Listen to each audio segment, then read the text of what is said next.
नमस्कार। राम गुलाम online classroom में आपका स्वागत है। मैं अतुल पाल। डीएलएड चतुर्थ सेमेस्टर के सामाजिक अध्ययन के विषय के अंतर्गत हम लोग पढ़ रहे थे भारतीय राष्ट्रीय आंदोलन में महान व्यक्तित्व का योगदान।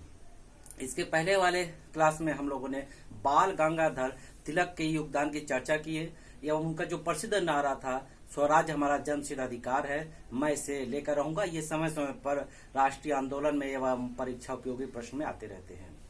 इसी क्रम में जो आज हम लोग उग्रवादी या उग्र विचारधारा के महान व्यक्तित्व का अध्ययन करेंगे, लाला लाजपत राय। इस श्रृंखला के ये अंतिम योगदान जो हमारे सिलेबस में उसका अध्ययन करेंगे। इसके पहले हम उदारवादी पढ़े थे, फिर उसके बाद लास्ट में 3 हम लोगों ने गरम दल के नेता का अध्ययन किया, जिसमें गोखले जी, तिलक जी और आज लाला लाजपत राय जी का अध्ययन करेंगे। ये एक महान राजनीतिज्ञ, एक नेता, वक्ता, वकील, शिक्षाविद, बैंकर आदि गुणों के संपन्न व्यक्तित्व के धनी महान क्रांतिकारी नेता थे। इनका पहले योगदान जानने से पहले इनकी पृष्ठभूमि और शिक्षा आदि के बारे में जाने तो ज्यादा बेहतर होगा हमको आगे इनके विचारों को समझने में। आपका जन्म 18 जनवरी 1865 ईस्वी को हुआ था। लाला लाजपत राय जी का जन्म 28 जनवरी 1865 ईस्वी को मोगा जिले के फरीदकोट में हुआ था, जो पंजाब में स्थित है। हम ये कह सकते हैं इनका जन्म पंजाब में हुआ था और इनका निधन 17 नवंबर 1928 को हुआ। और इनके निधन से एक घटना जुड़ी है, जब आगे विस्तार चर्चा करेंगे। अभी संक्षिप्त जान लें कि साइमन कमीशन का विरोध करते हुए, लाठीचार्ज का सामना करते हुए ये बुरी तरह से घायल हुए और कुछ समय बाद ये देश के लिए शहीद हो गए। अब ये एक जैन परिवार से संबंधित रखते थे, उस समुदाय में थे एवं इनके पिता का नाम राधा किशन, कहीं कहीं राधा कृष्ण भी लिखा मिलता है। इनके पिता जो थे एक व्यवसाय से अध्यापक थे। इनके पिता का नाम राधा किशन जी था, वो एक पेशे से अध्यापक थे और इनकी माता जी गुलाब देवी थी, जो बहुत ही घरेलू और योग्य महिला के रूप में जानी जाती है।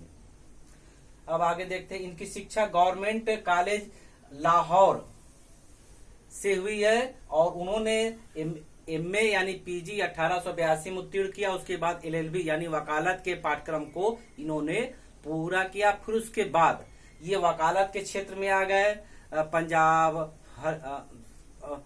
के बाद इन्होंने हरियाणा, रोहतक आदि में वकालत कुछ समय तक की। लेकिन इन सारे महान व्यक्ति जो राष्ट्रीय आंदोलन से जुड़े हैं, जिनकी अध्ययन हम लोग कर रहे हैं, चर्चा कर रहे हैं, वो तो वकालत या अन्य क्षेत्र से जुड़े रहे, लेकिन उनका जो मुख्य धारा थी भारतीय राष्ट्रीय आंदोलन से अपने को जोड़ना। भारत की धरती ऐसे महान व्यक्तित्व को बुला रही थी, पुकार रही थी, चीख रही थी कि हमें आजाद करवाओ मेरे भारत के लाल। और इनको तो जाना कहीं और था, ऐसे महान व्यक्तित्व को। ये व्यवसाय से जो भी रहे हो, शिक्षक, वकील आदि जो विभिन्न हम व्यक्तित्व के बारे में अध्ययन करते हैं, लेकिन वो भारत को आजाद करवाने में जब भारत की पुकार, भारत माता की पुकार उनके कानों तक पहुंचती है और लोगों को वो देखते हैं दुखी, तो वो सारा अपना सब ये छोड़ छाड़ के भारत को आजाद करवाने में तन मन धन सब लगा देते हैं। अब आगे देखते हैं। इनका अन्य नाम कुछ है या उपनाम है। लाला जी के नाम से जानते हैं। लाला जी किसे कहते हैं? लाला लाजपत राय जी को कहते हैं। पंजाब केसरी, पंजाब में इनका बहुत अधिक प्रभाव होता है। ऐसा माना जाता है, कहा जाता है कि पंजाब में इनकी बात पत्थर की लकीर के रूप में जानी जाती, जो कह दे वो होना है और हर कीमत में होना। इनका इतना अधिक प्रभाव था पंजाब के क्षेत्र में, वहां के रहने वाले थे, वहां के लिए इन्होंने समय समय पर आंदोलन किया एवं विभिन्न तरीके से जन जागरण किया। तो इनका प्रभाव इतना था कि पंजाब के लोग इनको पंजाब केसरी कहते हैं। अर्थात पंजाब केसरी का मतलब हम समझ सकते हैं पंजाब का शेर। ये वहां के निवासी थे, पंजाब के शेर कह सकते हैं, पंजाब केसरी कह सकते हैं, लाला जी कह सकते हैं, जो भी कहें इन्हीं के नाम को संबोधन किया जा रहा। ये एक गरम दल के या उग्र विचारधारा के नेता रहे हैं। इसके पहले हम बताए थे, जब तिलक जी का हम लोग चर्चा किए थे, कि उनके ग्रुप में बहुत सारे लोग थे, लेकिन 3 प्रमुख थे जिनको कहा जाता है लाल, बाल, पाल। लाल से लाला लाजपत राय, बाल से बाल गंगाधर तिलक, पाल से बिपिन चंद्र पाल। ये तीनों आपस में इस प्रकार क्रांति के लिए उग्र थे कि किसी भी कीमत में अंग्रेजों से अपने हक को पाने के लिए बेताब थे। और समय समय पर जब स्वराज शब्द का प्रयोग इनके विचार से आता है तो ये कहते हैं कि स्वराज हमें मांगना नहीं है, लेना है, क्योंकि ये मेरा जन्मसिद्ध अधिकार है। जैसा तिलक जी ने अपने नारे में कहा भी है, स्वराज मेरा जन्मसिद्ध अधिकार है, मैं इसको लेकर रहूंगा। उसी प्रकार इन्होंने भी स्वराज के बारे में कहा है कि स्वराज मेरा अधिकार है, मैं अंग्रेजों से मांगूंगा नहीं, लेकर रहूंगा। इसके बाद ये जब 1928 में जब इनका निधन हुआ तो उसी दौरान इन्होंने जो नारा दिया था, साइमन कमीशन वापस जाओ। 1928 की बात है जब साइमन कमीशन भारत आया और उसके सभी सदस्य अंग्रेज थे, तो पूरे भारत में उसका विरोध हुआ। क्यों विरोध हुआ कि जब सभी सदस्य अंग्रेज थे, वो कोई भी प्रस्ताव लेके आओ, संवैधानिक सुधार लेके आओ, जांच के लिए आए हो, कुछ भी करने आए हो, लेकिन जब उस जांच कमेटी के सभी सदस्य अंग्रेज रहेंगे तो उनसे न्याय की उम्मीद मिलना बेकार है, क्योंकि 1919 में जलियांवाला बाग, रॉलेट एक्ट आदि में भारतीयों ने उनके मंसूबों को देख चुके हैं। तो जब वो भारत आए, बॉम्बे आए, तो पूरे भारत में और बॉम्बे में साइमन गो बैक यानी साइमन वापस जाओ का नारा लगा गया, क्योंकि उसके सभी सदस्य अंग्रेज थे, उससे किसी भारतीय को न्याय की उम्मीद नहीं थी। तो उसी दौरान इन्होंने कहा साइमन कमीशन वापस जाओ। एक प्रश्न फिर बन जाता है कि ये नारा किसका है, साइमन कमीशन वापस जाओ। ये नारा लाला लाजपत राय जी का है, जो उन्होंने 1928 में साइमन कमीशन जब बॉम्बे आया तो उस दौरान दिया। उसी दौरान लाठीचार्ज हुआ और ये बुरी तरह घायल भी हो गए। और उसी दौरान जो उनके लफ्ज से, उनके जुबान से, उनके विचार से निकला अंग्रेजों के प्रति, वो लाइन भी नारे के रूप में या उनके वचन के रूप में समय समय पर चर्चा में रहता है, हम लोग याद करते हैं। वो है कि मेरे सिर पर, क्योंकि लाठीचार्ज हुआ था, उनको बुरी तरह वो घायल हो गए थे, तो उस समय जो उन्होंने कहा वो वचन या नारे के रूप में जाना जाता है। मेरे सिर पर लाठी का एक एक प्रहार अंग्रेजी शासन के ताबूत की कील साबित हो गई। पुनः सुन लीजिए, मेरे सिर पर लाठी का एक एक प्रहार मतलब चोट अंग्रेजी शासन के ताबूत की कील साबित होगी। हुआ भी यही, 1928 की बात है और इनके शहीद होने के लगभग 20 साल के अंदर ही 15 अगस्त 1947 को हमारा देश आजाद हुआ। इनके निधन पर पूरे पंजाब में शोक की लहर दौड़ी एवं वो बहुत ही वहां के लोग इस प्रकार कह सकते हैं कि लोग बहुत दुखी हुए कि एक अनमोल रतन खो दिए। अब आगे देखते हैं, इन्होंने कुछ पुस्तक भी लिखी। अनहैप्पी इंडिया बहुत प्रसिद्ध है, पूछा भी जाता है कि अनहैप्पी इंडिया की लेखक कौन है, तो लाला लाजपत राय। नाम से स्पष्ट अनहैप्पी मतलब हैप्पी नहीं है। ऐसी पुस्तक लिखी जिसमें उन्होंने कहा कि भारत की जो दुर्दशा है, भारत की आर्थिक स्थिति खराब है या लोगों की स्थिति खराब है, चाहे किसान हो, व्यापारी हो, आम जनता हो, तो उसका कारण क्या? उसका कारण है भारत में अंग्रेजों का राज।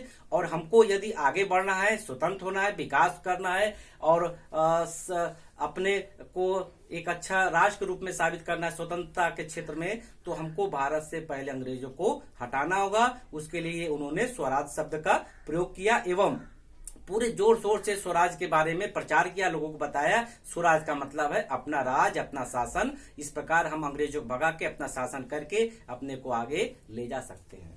अब इसके बाद इन्होंने अनहैप्पी इंडिया लिखा, आर्य समाज पुस्तक लिखी जिसमें समाज सुधार के बारे में इन्होंने चर्चा किया और कुछ इनके समाचार पत्र भी प्रकाशित हुए हैं, जिनमें पंजाबी, वंदे मातरम और द पीपुल समाचार पत्र है, जिसमें पंजाबी समाचार पत्र में उन्होंने समय समय पर अंग्रेजों के विरुद्ध लेख लिखा, लोगों को जन जागरण के लिए लेख लिखा, स्वराज के संबंध में लेख लिखा और लोगों में जन जागरण किया कि वो आए और स्वाधीनता आंदोलन में, राष्ट्रीय आंदोलन में जुड़े।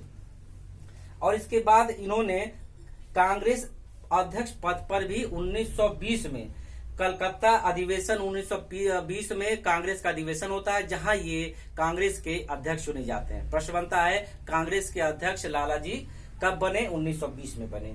इसके बाद इन्होंने कुछ अन्य स्थापना की। पंजाबी नेशनल बैंक, पंजाब या पंजाबी नेशनल बैंक, लक्ष्मी बीमा कंपनी, ये एक बैंकर थे, इसलिए ये स्वराज बैंक की स्थापना की। पंजाब नेशनल बैंक इन्हीं के द्वारा सर्वप्रथम हमारे देश में स्वदेशी बैंक के रूप में स्थापित किया गया। इस प्रकार हम लोगों ने आज इनके पृष्ठभूमि के बारे में जाना, इनके विचारों के बारे में जाना। आज रिवीजन कर ले कि हम लोगों ने क्या सीखा।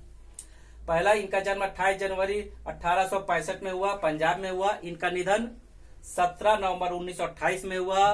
साइमन कमीशन के विरोध करते समय लाठी चार्ज में बुरी तरह घायल हो जाते हैं। और इनके पिता का नाम राधा कृष्ण या राधा किशन कहीं के मिलता है, ये अध्यापक थे। और इन्होंने एमए परीक्षा उत्तीर्ण किया। इसके बाद एलएलबी यानी वकालत की परीक्षा उत्तीर्ण करके एक वकील के रूप में अपना व्यवसाय करने लगा। इनमें एक महान क्रांतिकारी, शिक्षाविद, बैंकर, वक्ता आदि गुण थे। और ये गरम दल के नेता माने जाते थे, उग्र विचारधारा के नेता माने जाते थे। लाल बाल पाल जो त्रिगुट था उसमें से एक ये थे लाल। लाल मतलब लाला लाजपत राय, बाल मतलब बाल गंगाधर तिलक, पाल मतलब बिपिन चंद्र पाल।